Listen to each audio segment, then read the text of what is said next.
5 reasons why your startup should expand to the Caribbean. Is it the new potential ground for market expansion? When you're planning to expand your startup abroad, the where will determine the how. Numerous factors will help you make the right decision. Some will be related to your product. Others will be about the differences between your home and the target markets. For instance, if you sell physical products, you'll need to have shipping costs in mind. But regardless of whether that's the case, it will be crucial for you to understand whether there's an untapped need in your target market that you could fulfill. And localization is always key for a successful expansion, so you'll always need a deep understanding of regulatory, linguistic and cultural differences. The Caribbean might not be the first region to come to your mind, but that doesn't mean that it has nothing to offer. In this post, we'll take a look at 5 reasons why you should consider doing business in the Caribbean. Plenty of room for innovation in this region. Governments, NGOs and private enterprises are joining forces to, for instance, guarantee better telecommunications. Technological progress is arriving at the Caribbean with a delay, which gives us an opportunity to accelerate this process while growing our business. For example, it's worth mentioning that local players are mostly lagging behind in disciplines like digital marketing and web development. In the Caribbean, you'll have an impressive competitive advantage just by guaranteeing the quality you normally deliver to clients in your home country. Social entrepreneurship. Understanding your target region's entrepreneurial ecosystem is key to make the strategic partnerships that drive good business. In a 2016 paper about social entrepreneurship in Haiti, Omar Diallo and Maria Vadi Daniel explain that the main objective of social entrepreneurship is to solve social, economic and environmental problems for sustainable development goals. Effective social entrepreneurship is about understanding the business and popular cultures in the region, being aware of social and financial shortcomings, and creating growth that won't only drive sustainable growth for your stakeholders, but also to local communities. If you're up for the challenge, the Caribbean not only has a solid tradition of social entrepreneurship but also solid institutional support. Tax benefits. Expanding your company to the Caribbean might have amazing tax benefits. Some companies are even choosing to incorporate in the Cayman Islands. The Cayman Islands is the world's 5th finance and banking center, and it offers companies an incredibly favorable tax climate, similar to Singapore in Southeast Asia. Aside from lower taxes, Caribbean countries can offer you stability, fast incorporation processes and cost-effective legal counseling.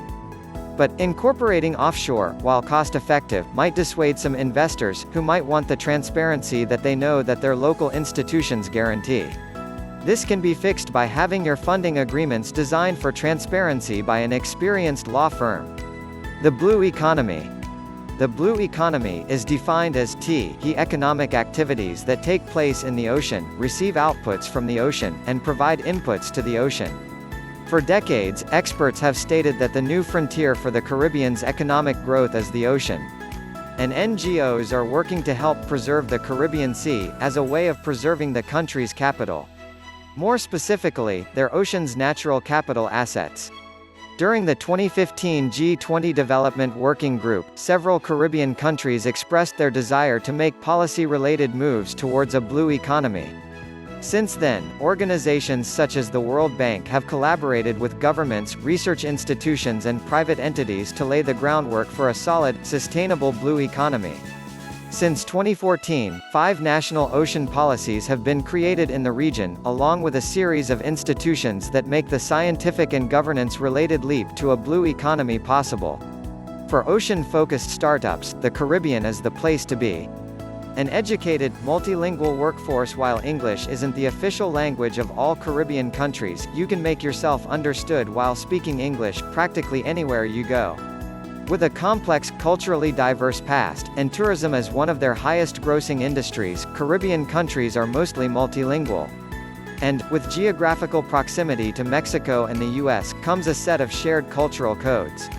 You'll need to localize your message to your new audience and translate employee handbooks and other material, in order to minimize misunderstandings. But, the cultural gap you'll have to close isn't as wide as it would be in other countries. On the other hand, it's worth noting that higher education is either very affordable or tuition-free in most Caribbean countries. So, by establishing a branch of your company here, you're getting access to a culturally aware and highly educated workforce. Strategically located, the region's location is linked to one of the region's greatest downsides, its vulnerability to natural disasters. But it can serve as a bridge between the US and one of the most promising markets in the world, South America.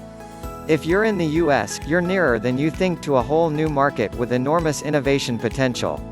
You can go global with the help of a highly educated and multilingual workforce, in a culture similar to your own, and your product is unlikely to get lost in a sea of competition. Of course, innovative startups need supportive and resourceful ecosystems to thrive. While the World Bank Group, as well as several NGOs, are starting and incentivizing incubators in the region, the Caribbean ecosystem is still in its very early stages. International investors who don't shy away from ventures in foreign economies might be your best possible partners. As Southeast Asian startups look to expand and grow beyond the region, the Caribbean could be a far-out but probable destination.